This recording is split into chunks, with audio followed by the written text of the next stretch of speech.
for on-demand viewing. As a registrant, you will automatically receive access to the recording after this session is completed.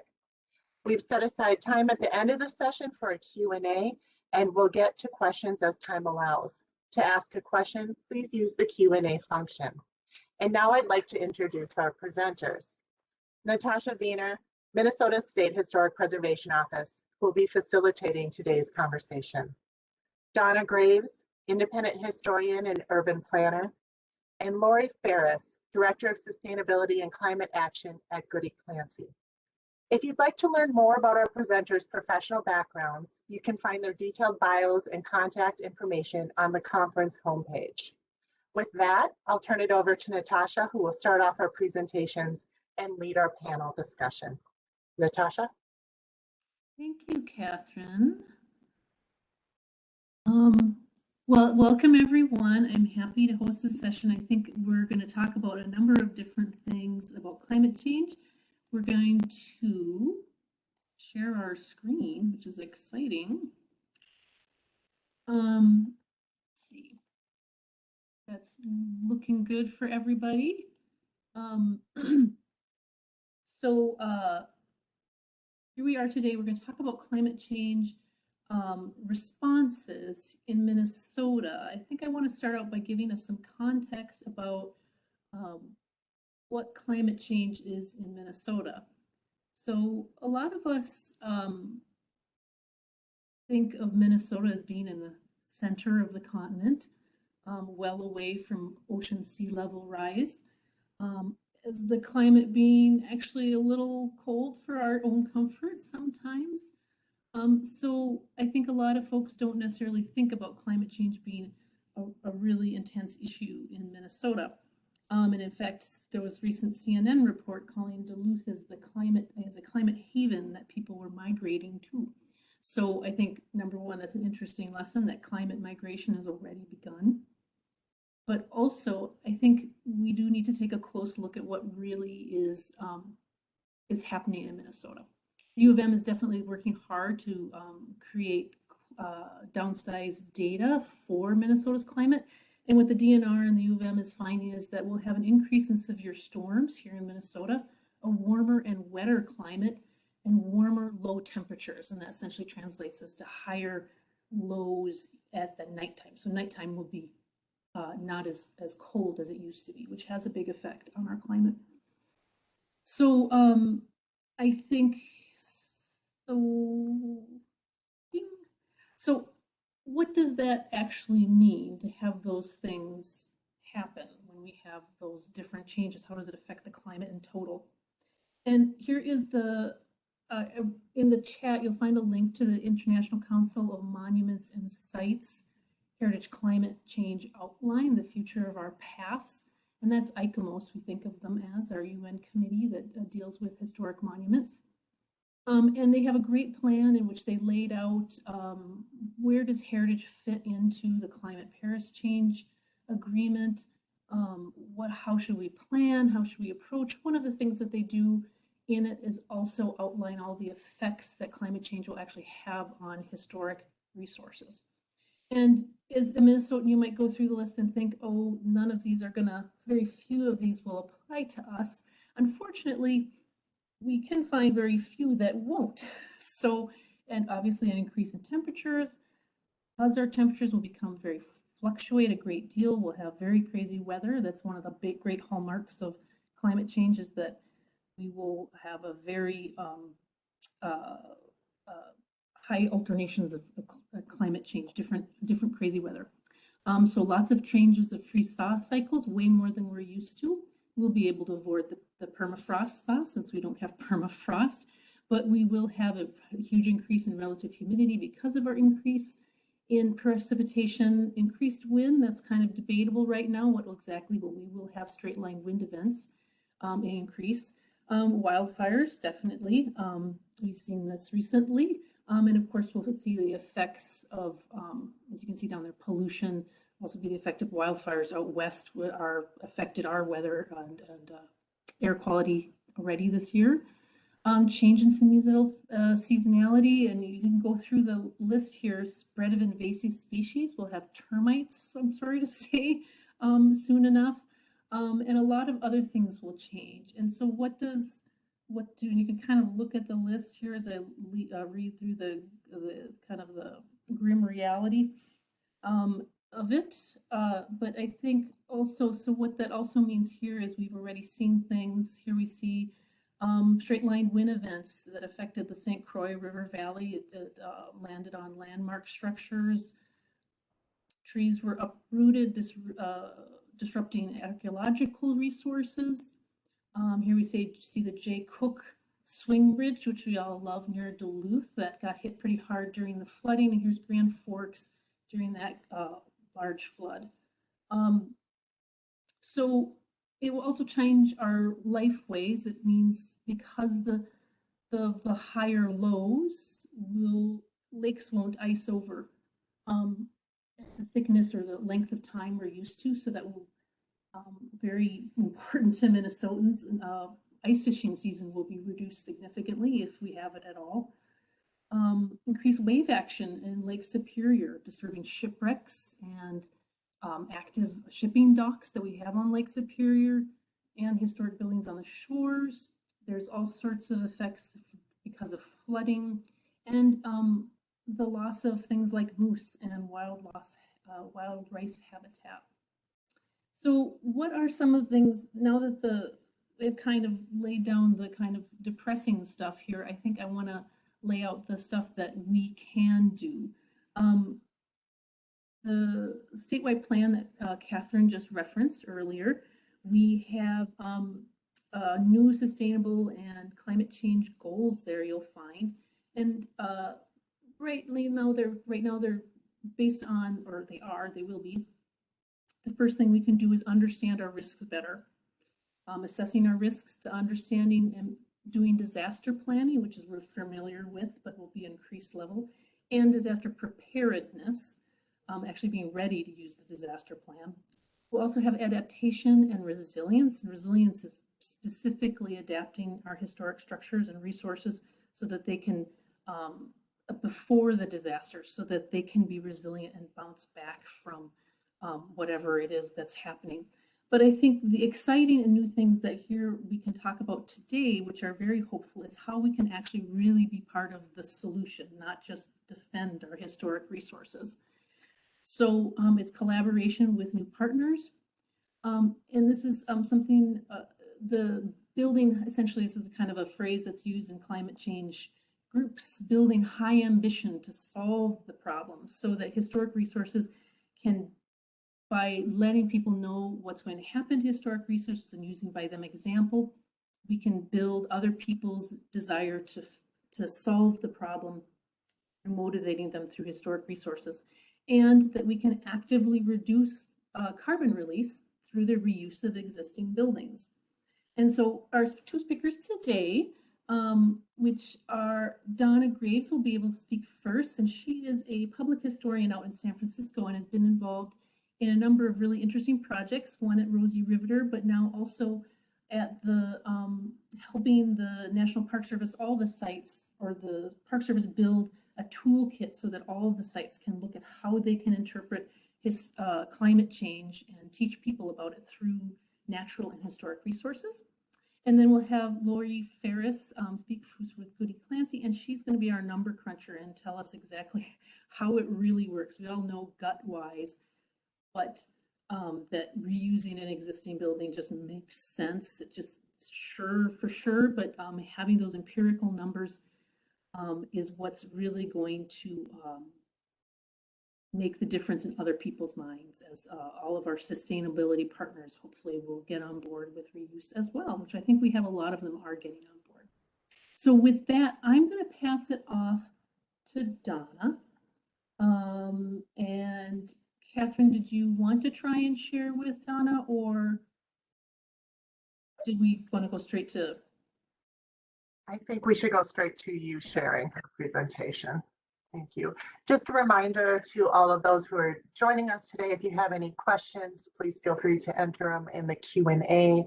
I reshared the link to the resources that Natascha mentioned in her presentation in the chat bar. So if you're interested in checking that out, that's where you'll find it. But do submit any questions you have in the Q&A.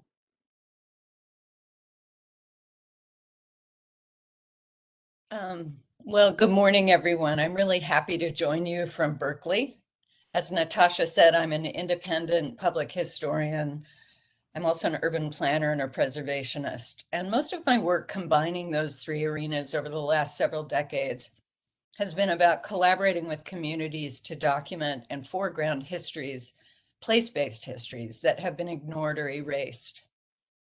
In the last couple of years, I've worked very hard to shift as many of my projects as I can to explore how those place-based narratives can educate and empower people to face the challenges of our current climate crisis. I'm going to talk with you today about a new project that we hope is going to help transform the way the National Park Service talks about climate change.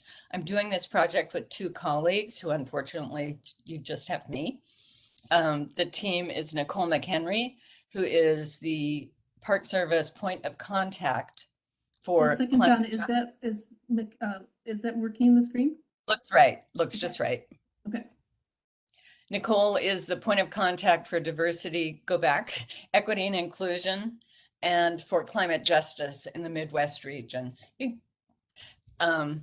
The third member of our team is Elizabeth Velano, who is an amazing interpreter, a park guide at Muir Woods National Monument. And the premise of this work is that Park Service, the national parks, and all of our historic sites hold our common narratives, and narratives can change the world and therefore change the future. You can go forward. So before I continue, I want to acknowledge that I am on the traditional lands of the Lishan Band of the Ohlone people. We are all standing on traditional and native lands, and that such land acknowledgement statements really only become truly meaningful when they're coupled with authentic relationships and sustained commitments. We therefore commit to moving beyond words into programs and actions, as your State Historic Preservation Office just outlined, that really embody this commitment to Indigenous rights and cultural equity. I'm putting into the chat a link to a really great project here in the Bay Area called the Segurate Land Trust. It's led by urban Indigenous women, and it's facilitating the return of Indigenous land to Indigenous people here in the very high-priced Bay Area. It's an amazing group, and I encourage you to take a look at their website. You can go forward. So this quote is from the former director of the National Park Service, John Jarvis. He wrote a few years ago in one of their climate change reports, through the stories and understandings they anchor, cultural resources hold an essential role in climate change communication. The Park Service has actually made robust strides in connecting the impacts of climate change, the kind of list of effects that Natascha just went over, to their parks and the really cherished landscapes and cultural resources they preserve and protect. You can go forward. Our project builds on that work to date, which really uses more of a climate science approach to ask this question: can national parks and other historic sites be catalysts for climate action, not just victims of climate change? So this toolkit project is designed to expand climate change interpretation by the National Park Service and whoever else adopts it by centering people and historical narratives. We believe that there is untapped power in historical narratives held by parks and other historic sites. And our aim is to identify and craft those stories to help people better understand how we got to this moment of climate emergency and to feel urgency and agency in addressing this existential challenge. You can go forward. So for the Park Service, as I said, they mostly have used a climate science lens to talk about climate change. And they've mostly talked about it in the context of natural, I'm going to put air quotes around natural because I think we're all really understanding more and more fully that the distinction between nature and culture is artificially imposed. But when we did a kickoff webinar for Park Service employees in June, we asked them, where do you expect to hear about climate change? And we put the 2 parks up that I and Elizabeth Velano, the ranger on our team, have spent the most time at, Muir Woods and Rosie the Riveter, just to really reinforce for the audience that historic sites have as much to tell us about climate change that's very useful as natural sites. You can go forward. There's actually been, as I'm sure many of you know, quite a bit of research about climate change communication. I'm going to drop a link in the chat to this site, which is the Yale Center for Climate Change Communications. And for several years, there was a very lively debate about whether using fear or more positive messages to motivate people to work on climate change, or even to convince them there was a problem. That debate, is fear bad or is it good? Do we need to avoid it? Was really at the center of the way a lot of people who wanted to bring others along thought about how to talk about climate change in public. But I think the acceleration of extreme weather and its costs in the last few years has rendered that question probably moot. As I said, the Yale program in climate change communication has been tracking public sentiment for many years and developed this 6 Americas framework that sorts people on a continuum from alarmed and concerned about climate change to doubtful and dismissive.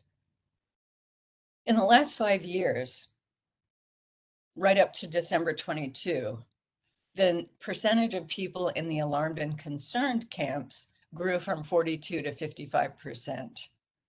I can only imagine that the number has grown substantially during the past few months of hurricanes, floods, and wildfires. I think this gives us not only permission, but responsibility to talk about climate change everywhere we are, more honestly and frequently. You can go forward. Like some of you, I imagine, I'm one of those people that fit into Yale's study who have recently become much more concerned. To be exact, it was a little over 3 years ago when Northern California had the first of our most recent and really terrifying climate-caused wildfire seasons. That woke me up to the fact that this challenge had to include everybody, all hands on deck. And I began thinking about what I could contribute beyond voting, attending demonstrations, and making donations, or assuming that my young adult children would take this on as their central task. As I thought about my work, which really centers on history and stories as powerful tools for understanding who we are and where we are, you can go forward. This quote by Rebecca Solnit kept coming up. Stories are compass and architecture. We navigate by them. We build our sanctuaries and our prisons of them. And it made me feel even more deeply that the stories we tell each other, the stories we center, can be used for bad or good, but they do shape our future. The image you're looking at is the entry to Rosie the Riveter World War II Homefront National Historical Park in Richmond, California, longest park name in the system. I helped found this park over 20 years ago, and I've been involved ever since. I've found it to be continually showing me aspects of the history that it encompasses that are so relevant to today. And yes, I found that it was really relevant to climate change too. You can go forward, Natascha. So Richmond during World War II was home to the largest shipbuilding facility in the world. And it's emblematic of the incredible social, economic, and political change of the World War II home front, especially here on the West Coast, which is just the kind of rapid transformation that's needed to address the threats of climate change now. In World War II, all levels of society, government, business, communities, neighborhoods, households, individuals change their daily activities to address this challenge. And I started thinking about Rosie the Riveter as a place where we could be in fruitful dialogue about what climate change mobilization would look like today. A place where people could recognize how urgent these questions are and feel some sense of agency and hope, not just overwhelmed by the statistics of climate science that I think make many people feel kind of shut down in their presence. You can go forward. So working with the team that I mentioned earlier, we developed a handful of preliminary narrative frames that we'd seen were useful in looking at Muir Woods and Rosie the Riveter. And as we gave talks at interpretation conferences, realized that they applied to many places. And I made a proposal to the National Park Service late last year to develop this toolkit. Now, the Park Service, like all of the federal government, has been unleashed in its ability to actually talk about and address climate change since the last election. And I feel so thankful that that has happened, because the Park Service now is incredibly interested in not just protecting their parks, but helping all Americans learn more about climate change. So they've been supporting this project. I'm just going to mention these preliminary themes briefly. These are the kinds of narrative threads that we think can help people either understand how we got here or think about how they can make change to address it. So path is the path of development society has taken, all of the choices about energy use and resources that led us to where we are today. Causes is about the collective power we muster when we come together to fight for change. Traditional ecological knowledge is the wisdom that people hold about the most sustainable ways to live in their homelands. Resilience, adaptation, and imagination are about our very innate human capacity to adapt to change. Immigration, settlement, colonization is about how people have made home on new lands in the United States and employed local resources, and what the benefits and costs of that have been. Climate justice allows for conversations about how we can understand and address the unequal impacts of climate change that are really rooted in our history. Safety and security came up when we did an analysis of Fort Point, a historic fort here in the Bay Area, and realized that that theme, how do we identify and address perceived threats, that's held in so many military sites, can support conversations about how we as individuals or society address threats of climate change. And finally, interconnectedness is when we're starting to kind of tease out. It's still sort of inchoate, but it's about the global web of life and the nature-culture continuum. And it allows for us to understand the interconnectedness of life on this planet and to understand climate change more deeply and the effects of our actions on the rest of the world. This is not the final framework by any means. We're currently working with several parks to kind of ground truth and refine these themes. But I'll talk to you for a few minutes. You can go forward, Natascha, about how we have applied a couple of these themes at Rosie the Riveter. So I talked about path before. And in this context, we mean the trajectory of development since the beginnings of the industrial era that have contributed to climate change. It accounts for all the steps, all the choices around how we use Earth's resources. An interpretation at parks and other historic sites can reveal how we got here in ways that reshape our perspectives on the situation today. I found this map in the Richmond Public Library when doing research for the exhibits at the Visitors Center. It's from 1944, and it illustrates the organization of goods and materials and labor needed to make the Kaiser shipyards in Richmond the most productive in the world. You can see all these black lines stretching from across different parts of the United States to that gray dot, which represents Richmond. We use it at Rosie the Riveter to interpret the effects of wartime total mobilization, that remarkable reorganization of society at all levels in such a short amount of time. You can go forward. But this recent graph I found of global CO2 emissions not only has the same color scheme, which got me very excited, that really gives us a different lens to look at that map. That black arrow points to 1945, the last year of World War II. And you can see that's just before those lines representing greenhouse gas emissions shoot upwards so dramatically. So we can now understand that that remarkable organization of mobility from the map on the left now feels deeply implicated in the graph on the right. Seeing that map through this lens makes it a different kind of interpretive tool, one that points to a moment where our economy based on extracting finite resources from the earth, specifically fossil fuels, went into overdrive and is pushing us towards the climate crisis we're beginning to experience.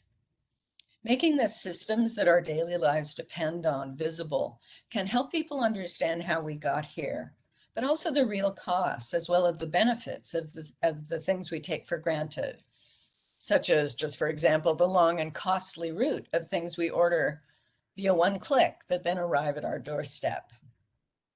This path theme in some ways is most obviously applicable to sites that have a story associated with resource extraction, industrial history, or development of new technologies, movements of goods and people.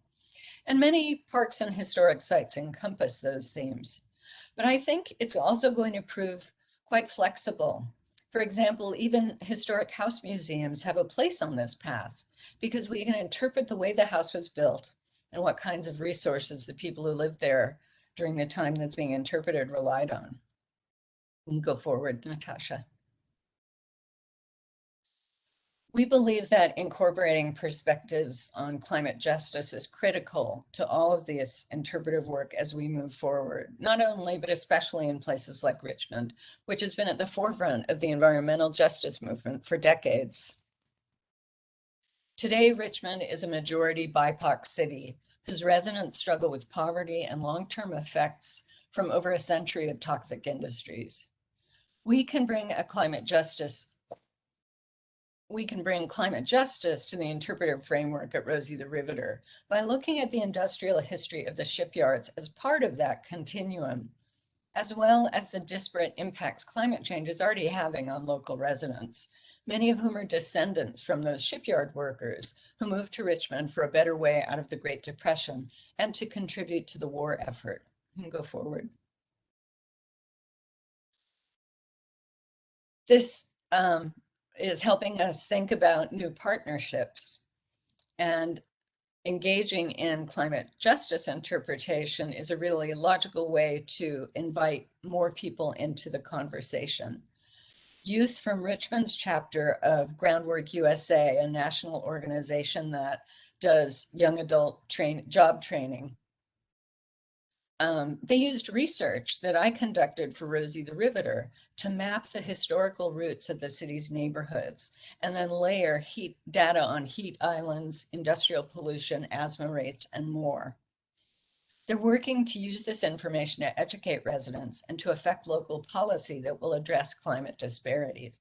I'm about to start working with Rosie the Riveter on a partnership with Groundwork to bring more of that information into the Park Visitors Center so that park visitors have a chance to think about this and learn about it. You can go forward.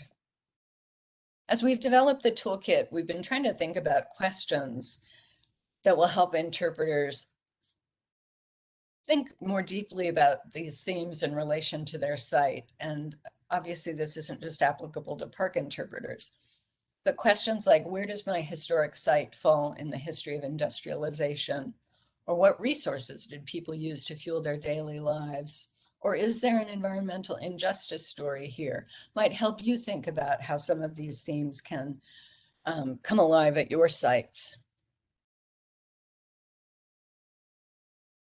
Historical patterns of settlement, racial segregation, exclusion, and dispossession, as well as placement of toxic uses and disruptive infrastructure, are the ground on which most environmental injustices have grown. Most of our urban sites and many others can be linked to histories like these. You can go forward, Natascha. So the other theme that we've worked with quite a bit at Rosie the Riveter and at Muir Woods is causes. Climate change can feel like such an overwhelming issue, and thinking about our individual carbon footprint, which I recently found out Exxon is a term Exxon coined as part of their decades-long campaign to reduce understanding of the effects of greenhouse gases and climate change, and also make it less about what fossil fuel industries were doing. Thinking about our own climate footprint can feel like a path towards despair. You know, anything one of us can do is not enough to address this enormous challenge. So it really is thinking about times where people work together to make change that can be inspiring as we think about rising to this challenge. This is a whiteboard that Elizabeth Velano, the ranger I'm working with, put up at Rosie the Riveter that asked the question, during World War II, the country mobilized around a common cause. What cause should this country mobilize around next? In tandem with the whiteboard, Elizabeth also gave a ranger talk that used World War II propaganda posters to help people think about what was motivating people to make change during World War II. And so the park gathered the Post-it notes. You can go forward, Natascha. For 6 months, the Post-it notes that were in response to that question about what cause the nation should organize around next. And as you can see by these word clouds, which use size as a proxy for number of responses, climate change rose to the top for the entire 6 months. Other important issues rose and fell in some ways in response to the news cycle, but climate change was really what people were thinking about. And again, I think that reinforces that as stewards of public places that hold our common heritage, it's kind of our responsibility to be in dialogue with people about this thing that is on so many people's minds. You can go forward. Natascha, thanks. So some of the questions we talk about with parks when we talk about this theme is, and that could apply to other historic sites that you may be involved with, what was the community or country organized around during the time period you interpret? Or I love this question. We haven't used it yet in a talk, but I think it's going to be very fertile. When did something important in society move from being impossible to inevitable during your life? I think if you all think about it, there are probably a couple things that you've seen change from impossible to inevitable in your own lifetime. You can go forward. So another theme that we feel is going to be very generative is traditional ecological knowledge. These are the processes and materials people developed over time to live sustainably in land they inhabit. In California, these wildfires caused by climate change are a legacy of removing indigenous people and their traditions of land management that kept fires under relative control for centuries. These pictures are of a Yurok woman blessing training on prescribed fire, prescribed burning on the left, and on the right, some North Fork Mono people practicing a prescribed burn. I recently attended a Park Service webinar where National Park Service archaeologist David Goldstein stated, "We need to recognize Indian country everywhere."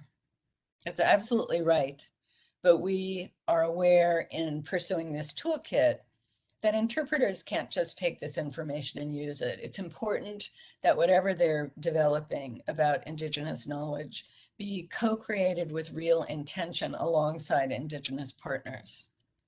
You can go forward, Natascha. But that said, traditional ecological knowledge isn't only held by Native peoples, though it's often spoken about as if that's true.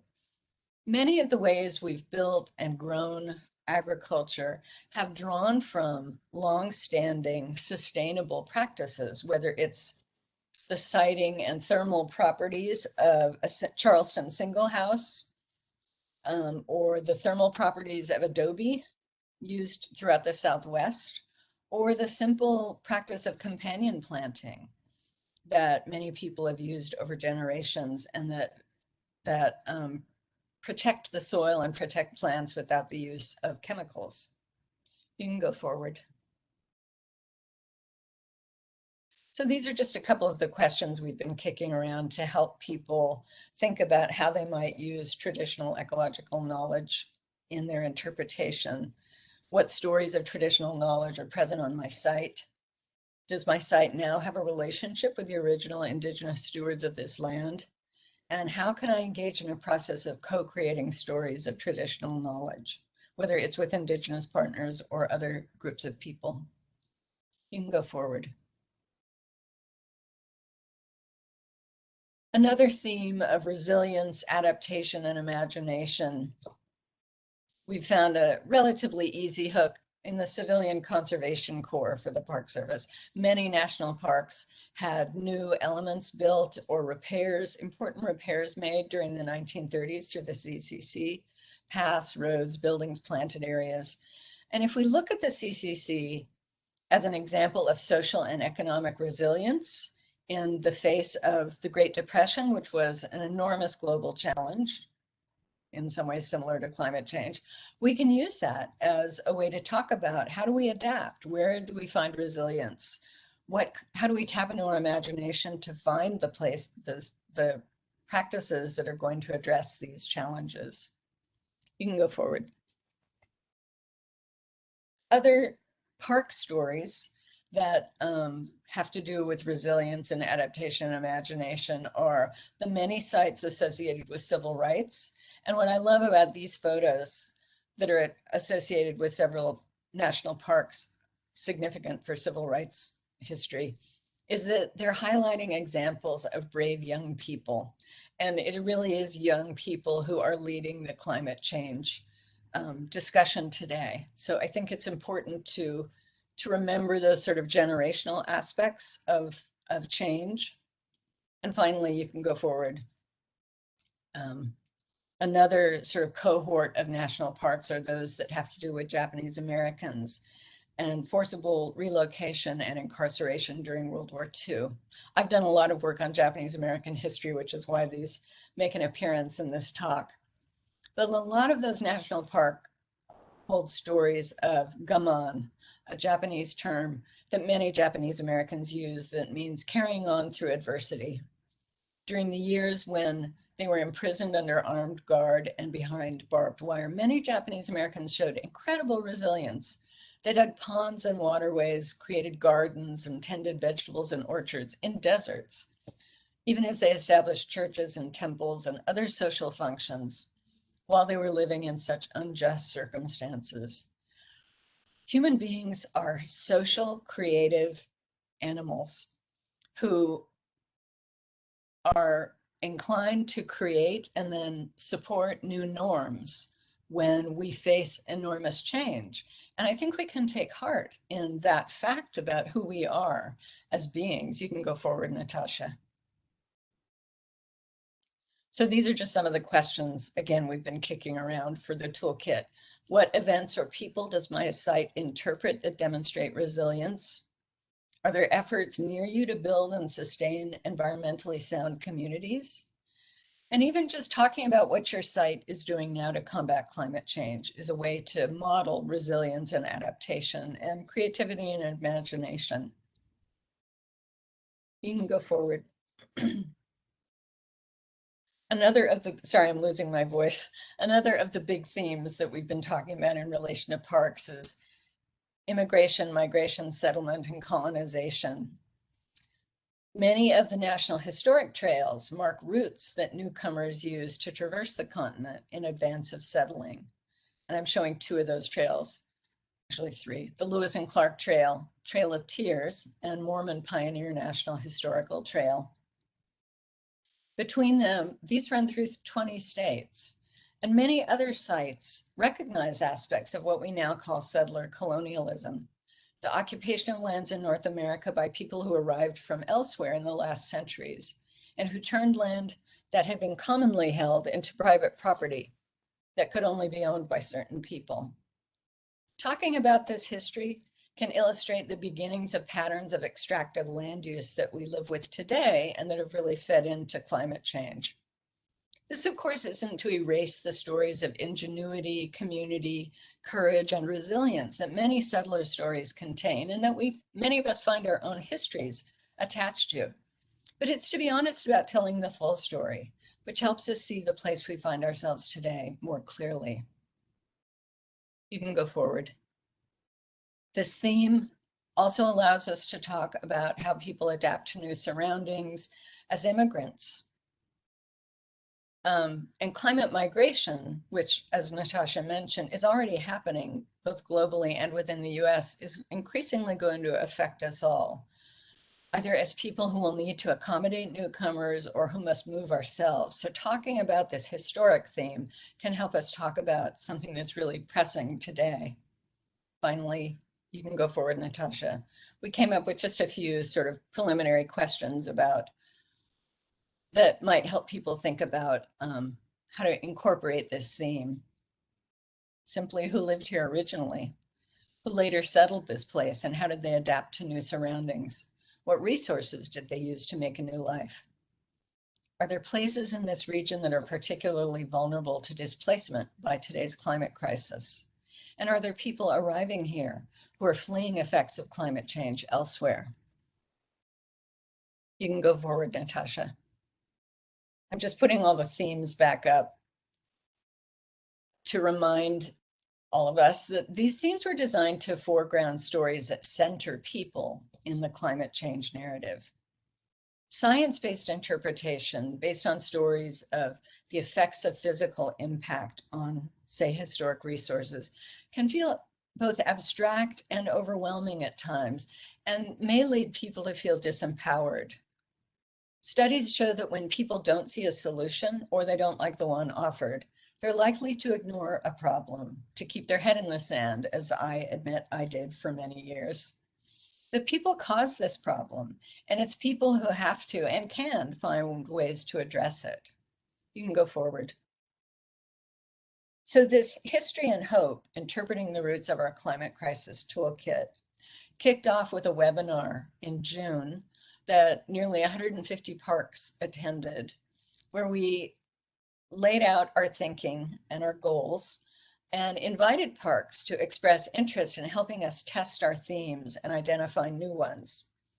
24 parks submitted, which was way more than we had anticipated. We only had the funding to work with 7 parks, but luckily the National Park Conservation Association stepped up and helped us reach a goal of 10 parks that we are now currently working with. You can go forward, Natascha.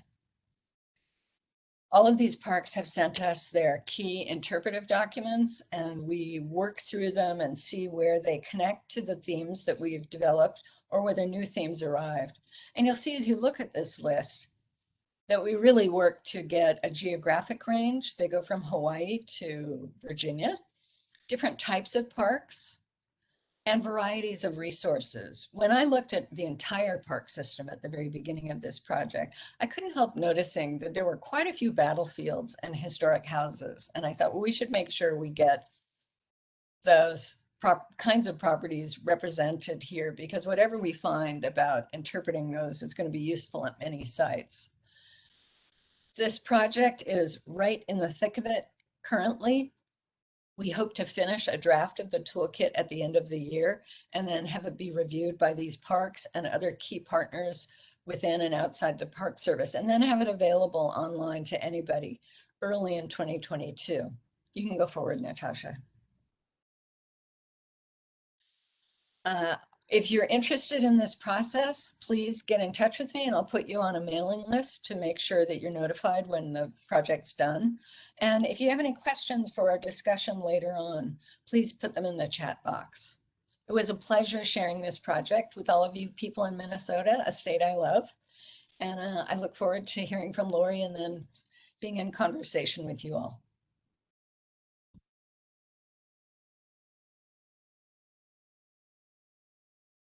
Thanks, Donna. Right. See if I can do the screen share here. Go ahead, Lori. Having a little trouble with my mouse there. Okay. Are you all seeing that?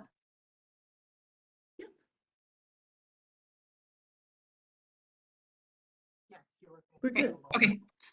All right, thanks. Well, it's tough to be the number cruncher following the storyteller, but I'm gonna give it a shot here. I'm Lori Ferriss. I am an architect at Goody, Clancy in Boston. And my work really focuses at trying to bring together conversations of cultural heritage, sustainability, and design. And what I'm going to be talking about today is really at a building scale, how do we make that case for building reuse as climate action? So I'm just going to do a little bit of stage setting. I think we've already talked a lot about global warming, but I'll do a little bit of introduction to the numbers. I'll talk about methodologies we can use to quantify the carbon impacts of building reuse. And then I'll walk through a case study to really illustrate that fact that the greenest building is the one already built. So first, building reuse is a climate solution.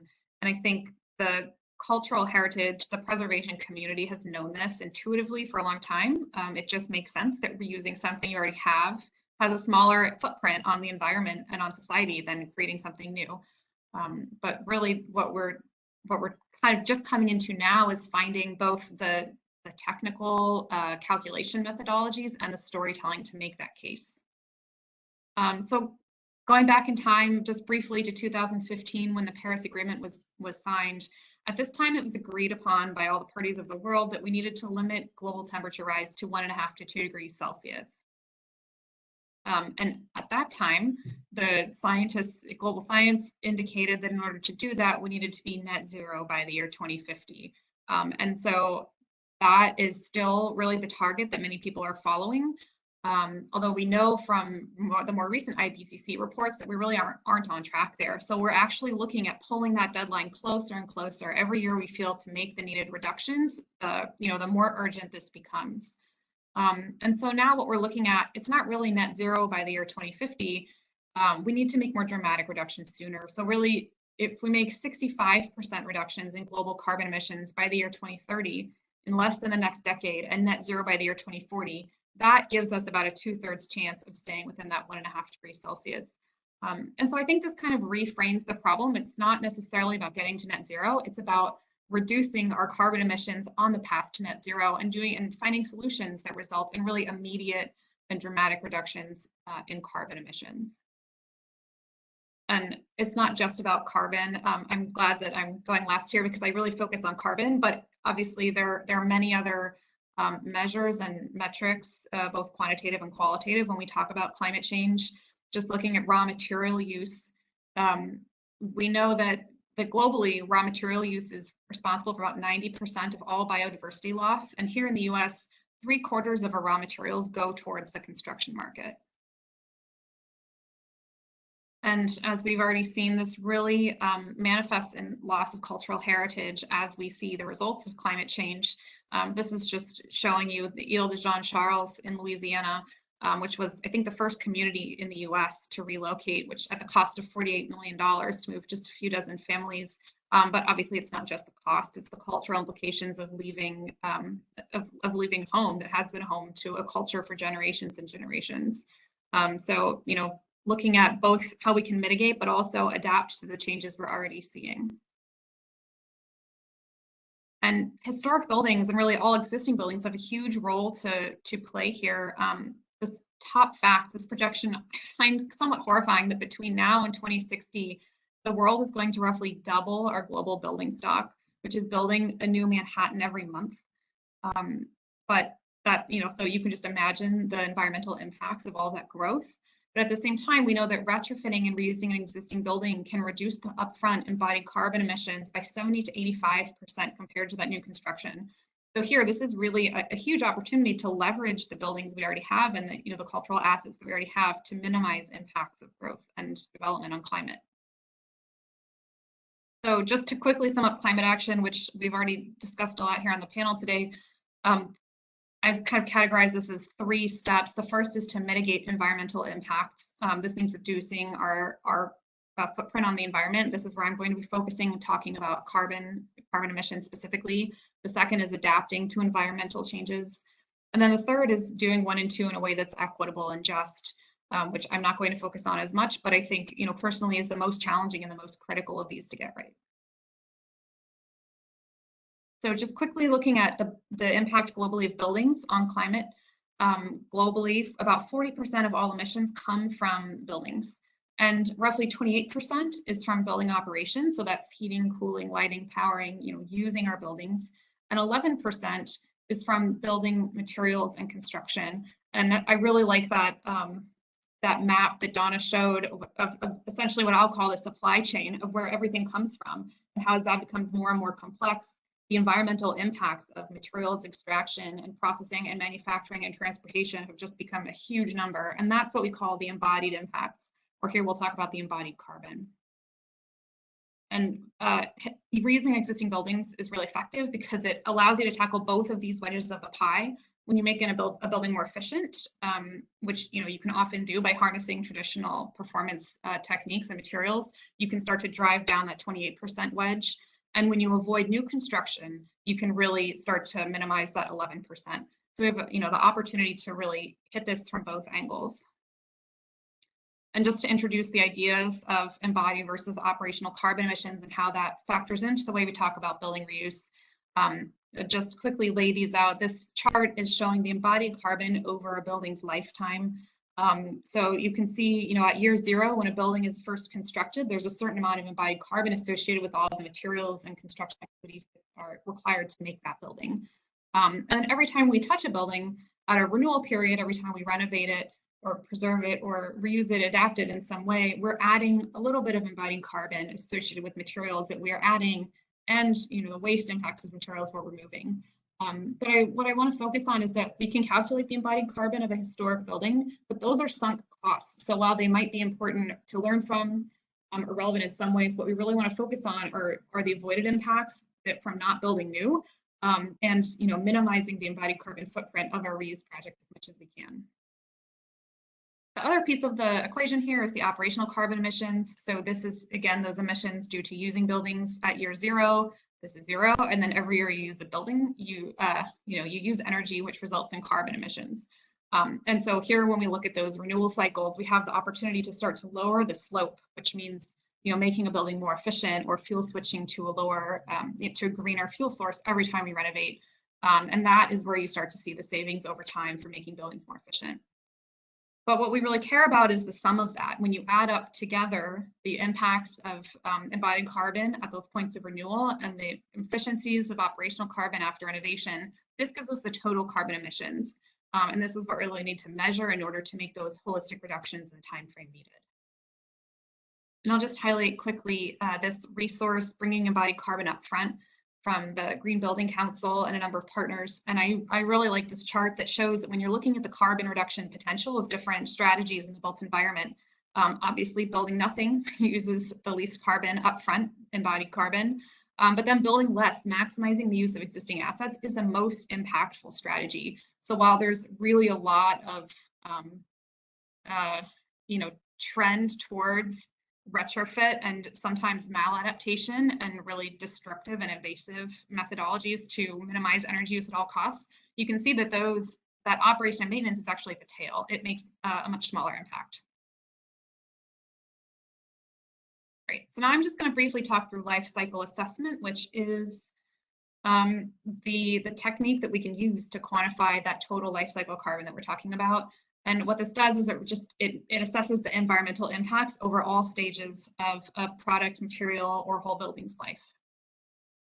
And again, I want to make the point that traditionally, when you're talking about sustainability in buildings, most people talk about the use of a building, how much energy it uses annually, but that's really just one small piece of a building's full life cycle. And what life cycle assessment allows us to do is measure the whole picture, really looking at that cradle to grave footprint of a whole building or renovation project. And life cycle assessment might seem complicated, but it's actually a fairly simple principle. What it does is it takes a quantity of a material, it takes an impact multiplier, which is some of the life cycle data that you need, and then you multiply the material times this multiplier and you get an environmental impact. So for example, if you use a global warming potential multiplier, your result is kilograms of carbon dioxide equivalents, or really the carbon footprint. And just to quickly show what this looks like for a single material, if you look at insulating the roof of an existing building, we can first get that quantity of material. So say you have a roof area of about 5,000 feet and you need R30, which is what we used to need here. You probably need more in Minnesota. And then we can use an environmental product declaration to find that global warming potential multiplier. So we multiply the square footage times the multiplier, and we get a quantity of carbon dioxide equivalent. So in this case, insulating this roof up to R30 would emit as much carbon dioxide as driving 15,000 miles in a passenger vehicle. And this allows us to weigh the benefits of, is it really worth it to do the upgrade based on the upfront carbon emissions? And then in order to look at a whole building, you're really just doing the same process, but for every material. And to do this, typically you want to use a tool, a software to help you. You can do it manually, but you can imagine that this becomes quite complex when you're looking at a whole building. So there are a lot of softwares and tools available to practitioners. Some are paid and some are free, and same with the data sources, but they are out there. I guess maybe one caveat is to say that they typically are not, they're aimed towards new construction. So this is one gap. I think we're still working, I think, advocating for data that is more inclusive of historic buildings. Okay, last section here, I'm going to run through a quick case study to really illustrate all these concepts. So this building is a Hillel Center, purpose-built in Boston in 1953. It's one of the few international style buildings that we have in the city. It is part of a historic district. You can see the, the really distinctive architectural style, very planar, the materiality of the stone. It's a pretty stunning building. Here you can see the original construction shots. It is right on the Charles River, and it actually is connected to what is known as the castle at Boston University, and is located on Storrow Drive, which was fairly new at the time of the building's construction. And here's what it looked like before renovation. You can observe that not much had changed since its original construction. And so as part of the renovation to transform this Hillel Center into an admissions center, a certain amount of architectural changes were needed to the outside, as well as a complete reimagining of the interior. So this involved really opening up the interior a lot, adding an entry canopy, adding a new very transparent circulation addition on the north on that river side to allow both views and daylight, and to add the square footage needed, as well as an addition to accommodate new mechanical systems on the roof. So this was a comprehensive renovation, and so a number of pretty significant energy efficiency upgrades were able to be included, which included insulating from the inside of all of those exterior walls. It included recreating a lot of the fenestration with higher performance windows and curtain wall, as well as new high efficiency systems. But throughout this entire renovation, 86% of the original structure and enclosure were preserved and maintained. And what this resulted was a very effective improvement in energy use. So, I think the fact that we can't make old or historic buildings energy efficient is just a myth. It's a complete myth. And you don't have to destroy a building to do it. So in this case, we were able to make reductions from the ASHRAE baseline, which is essentially code, of about 60%. So that's the operational piece of it. But then what about that embodied carbon footprint? How much carbon are we spending on this building to save carbon? So we performed a life cycle assessment using a software called Tally.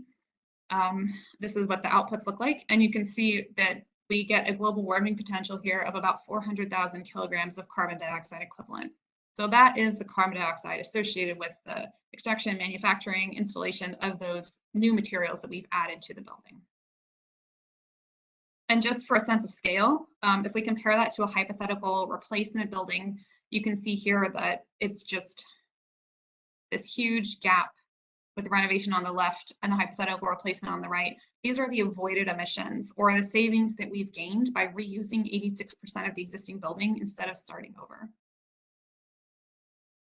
So when we look at those combined reductions to both operational and embodied carbon, and just, for discussion, I've taken this out to the year 2030, which is when we want to see those 65% reductions in global emissions. We've avoided emissions by reusing this building and upgrading it, equivalent to driving 2.3 million miles in a passenger vehicle. You can, express this in many different metrics and equivalencies, but it's a huge amount of carbon dioxide. And it's also interesting to look at how that plays out over time. So this is a carbon payback timeline looking with years on the bottom. Year 0 is the year of renovation, and carbon global warming potential or carbon emissions on the y-axis.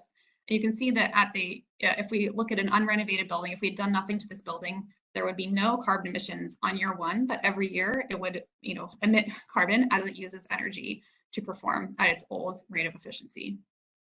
We then layer on the renovated building. So there's a small bump at year 0, indicating that embodied carbon footprint of the renovation, but the slope is reduced so greatly through that efficiency it's gained that there's a carbon payback of only 4 years. So within 4 years of reoccupying the building post-renovation, the carbon cost of the renovation has paid itself back. So this is a really good carbon investment.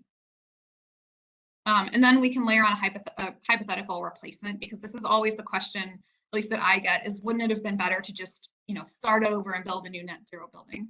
So here, if we build a typical construction new building, same size, same program, and give it an additional 15% efficiency, which is a really near net zero building, you can see that because of that increased upfront carbon, these two lines, replacement and renovation, never cross paths, which means that through the year 2050, in this case, the renovation will result in lower total carbon emissions, and the new construction never pays back. And then one other factor to think about here is the greening of the grid. Those previous analyses all assumed that the grid has a constant emissions rate, but we know that energy is becoming greener, and I think it will continue to do so. I think it has to continue to do so. And so once our energy becomes greener, particularly if we can fuel switch existing buildings and historic buildings and bring them onto electric systems, you can see that over time, all of those lines flatten because the operational emissions really go towards 0 as the electricity becomes greener and greener. So in this case, the upfront emissions matter just that much more. And the embodied carbon you can avoid through reuse makes an even greater impact. As these lines level out, you can see that the replacement building, even at net zero, will never be a better environmental solution than renovating the historic building. I should say that that's not always the case. That's typically the case. There are some scenarios where it doesn't play out like that, but generally this is the trend that we see over and over again as we do these analyses.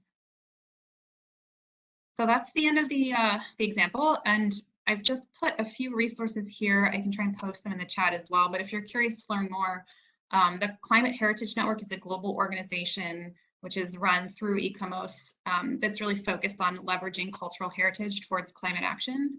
And that's not just about buildings, it's really about all facets of culture. So I encourage everyone to take a look at that.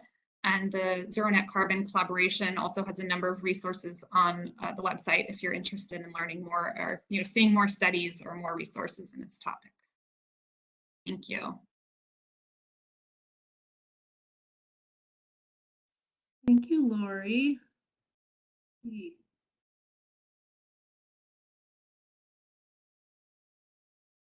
Oh, I'm back. And Donna's here too. So it's question time now. We have 10 minutes. But one of the things I was thinking about while you guys were talking about was something that Greta Thunberg said in an interview. And it reminded me kind of the Rosie Riveter. It was like this interesting cross where someone, the interviewer asked, did COVID benefit climate change? Was that a really great break that we got? And she said, no, there's nothing. I'm not going to say there's nothing beneficial about COVID, but the one thing it did teach us was that we can do it.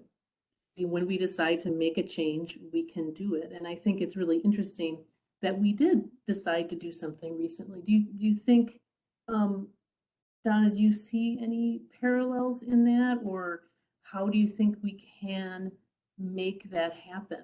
Or either of you think we can make the changes happen? Throw that out there. I was definitely part of many conversations early on in COVID about that parallel and that, for lack of a better term, silver lining, seeing what it revealed about our society and about ourselves as beings. It seems since then it's gotten very complicated and less hopeful. I'm going to be honest and say, you know, I fluctuate between feeling very overwhelmed and despairing and feeling that we not only can do it, we have to do it. I mean, you were good, Natascha, in talking about how it's folly for people in certain regions to think climate change isn't going to get there. I remember 5 years ago when I'd see a hurricane in Louisiana, I'd think, oh, well, you know, luckily we're not facing that, but now we are, and you will be too. And I think if we look at it as an opportunity to really understand the world and ourselves better and rethink our assumptions. I mean, Laura, your talk was so good. And as someone who's not very quantitative, it was so well laid out. I do want to encourage you and whoever else is listening, if you're participating in the National Trust Conference this fall, I've organized a panel on where preservation policy is aligned or misaligned with climate change goals. And Erica Avrami from Columbia has a very different take on that. The greenest building is the historic building that I would love to talk about with you, Lori. But I think one of the assumptions as I listen to you, that I think we as a nation, we think of home, we think of single family home. You can look at all of these historic single family homes as places that should be preserved using the calculations you've so beautifully laid out, Lori. But if we also look at what a nation of single family homes has created in terms of carbon use for transportation and lack of access to social and economic goods because you're too far away, we should be rethinking that and looking at other models like Europe or Asia where single family homes aren't the predominant type. So I think just privileging historic is going to need to be questioned. We need to look at the overall impact and goal. And I just went off on a tangent, so sorry. Well, I think it's definitely true. I'm part of a number of panels or committees here with the governor's subcommittees on action for climate change.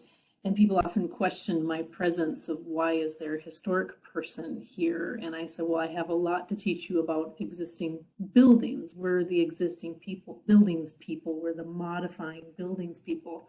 And I think, Laura, you kind of are in the reverse situation where you're the existing buildings person and end up talking with us historic buildings folks. And how do you oversee that crossing over or the difference between the two, Lori?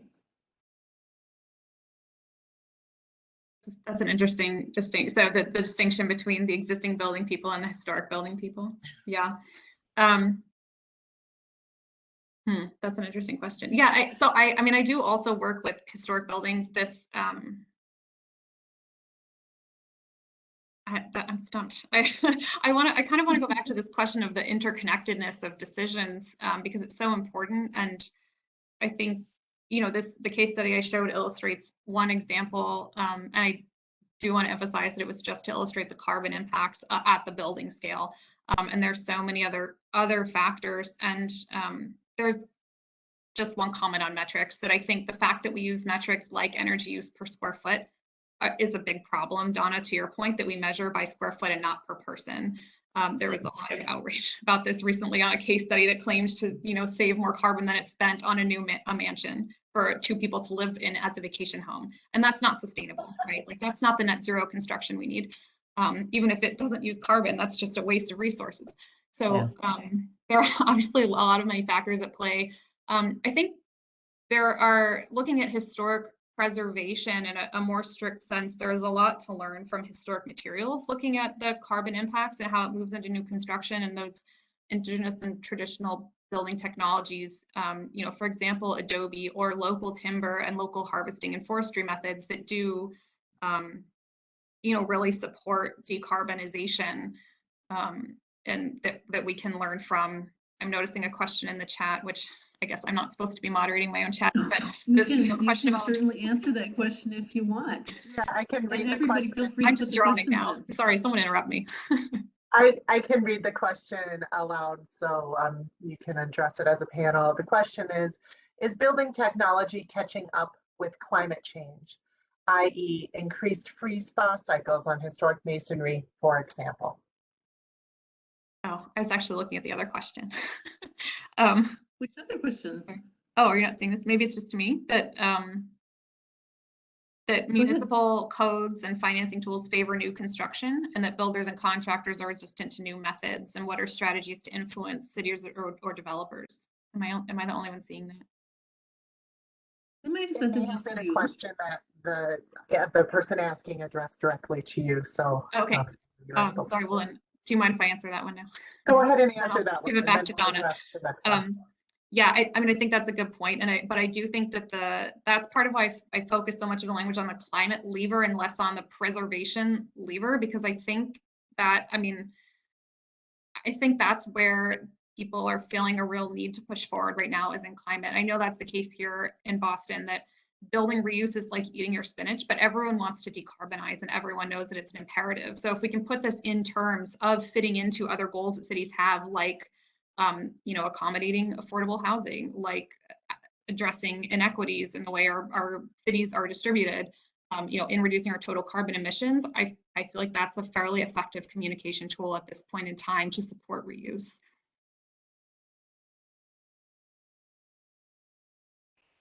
Donna, do you have anything to say about stubborn municipalities? Well, I'm loving those questions from Rod Fisher and Alex Grider. Thank you. And I don't have a magic bullet. It's about how to talk about climate change and climate action in ways that don't alienate people who may not be there yet. I think that stories that show choice and the effects of choice remove it a little bit from that kind of loaded message. I also think I've seen really good interpreters talk about things like this in ways that bring everybody in. I think that acknowledging, sorry, I think I'm getting sick. I'm not, my brain isn't working.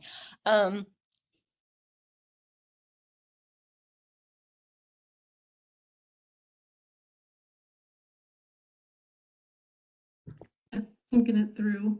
Yeah, I think word choice of and acknowledgement that no person in the past has been perfect or made perfect choices, and we're not either. We do the best we can with the information we have. We now have information that is making us look differently at the past and at the way we use energy. And what are we going to do about it? I mean, I think if you frame it more in that kind of neutral question, it might help people open up a little bit. Mm-hmm.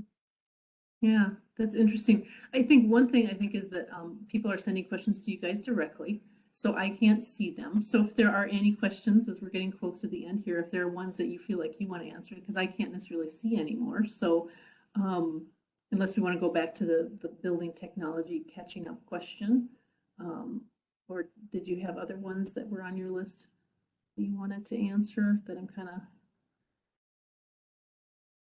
going to make you actually do the request? I'm just seeing a handful of questions, those Okay. two, and then the building technology one. Okay.